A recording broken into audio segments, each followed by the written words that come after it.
nedaudz jau mums kaut kā iemidzināja tā iesildīšanās laikā, jo Bauska atbrauca, ja nemaldos, kaut kādas tikai minūtes 20 pirms, un pat parādījās jautājums, vai būs vai nebūs, un varbūt pat nedomāja vairāk tik daudz par spēli, kā par to jautājumu, vai viņi atbrauks vai neatbrauks, un tas kaut kā bišķi to spēli iemidzināja. Bet nevar noliegt, arī pirmajā trešdaļā izvēlējāmies nepareizu taktiku, un pārāk augstu viņiem gājām virsū un dabūjām ļoti daudz pretuzbrukums.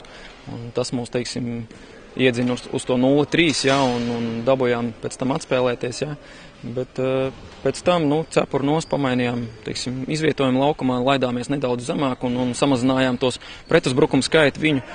Un lieliski izmantojām vairākumu, ja, to lielo 5 minūšu un atgriezāmies spēlē. Bet ļoti, ļoti grūti bija spēlēt, jo tu nevienu brīdi neesi vadībā, un tas tev visu laiku sēž galvā, ka tev ir jāatspēlējās, un tā līdz beigām arī neizdevās to rezultātu atsist atpakaļ. Vai Bauska parādīja kaut ko tādu, ko jūs nebijat gaidījuši pēc tās spēles sākums tāds, pēc viņi sāk spēlēt agresīvu, varbūt tas bija tās pārsteigums?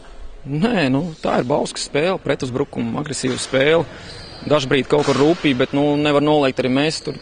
Kaut kur atcitām arī apakaļ, ja, bet Bauska ne ar ko nepārspēdz. Ja. Spēlēja, teiksim, ar to pašu savu spēli, ātru spēli, ja, un cieša aizsardzību, tā kā nekāda pārsteiguma nebija. Rezultāts, kad bija 3-3, likās jau tūlīt var sākt jau domāt par rezultātu palielināšanu. Kas pietrūka? Pietrūka atkal bišķiņa pacietība, jo, ja mēs bijām atkal norunājuši, ka mēs sēdēsim nedaudz zemāk atkal savā zonā, ja, tad mēs atkal nedaudz paaugstu uzgājām un dabūjām atkal golus atpakaļ, ja, bet, nevar noliegt bišķi sāpīgs tas, tā viena tiesneša švilpe bija, ja, neko nepārmet tiesnesim, ja, viņi varēja būt, varēja nebūt, ja, bet, ja mēs tur, teiksim, būtu guvuši tos vārdus, ja, tā spēle, es domāju, ka būtu pagriezusies pilnīgi savādāk, un teiksim, tad būtu +1 mums, ja, un es domāju, ka, teiksim, arī uz to brīdi mums, teiksim, bija arī tāds psiholoģisks jau pārsvars, ja, bet Bauska iemet savus vārdus, ja, un atkal bija grūti atcesties. Par pretinieku vārdsargu. Kāds komentārs? Cepuru nost, fantastika.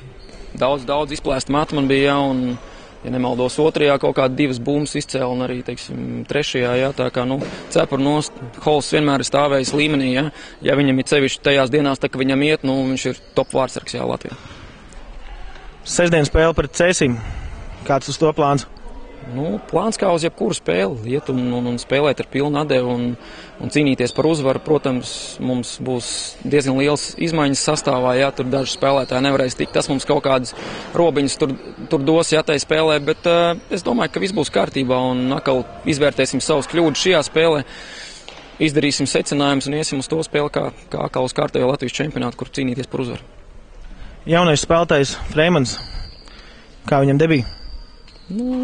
Daudz jau nesanāca tā debija, ja, tur kaut kādas 4-5 reizītes tik laukumā, bet katru minūti, teiksim, debitantam ir svarīgi, ja, un kaut vai arī iesildoties ar komandu, viņš jau daudz gūst, kaut vai sēžot uz soliņa, ja, un es domāju, Edgars ir uzcītīgs zēns, ja teiksim, nenovirzīsies, kā saka, no ceļa, tad es domāju, ka būs ļoti liels palīgs mums turpmāk nākotnē komandai. Vai arī vēl būs kādi palīgi no jauniešiem?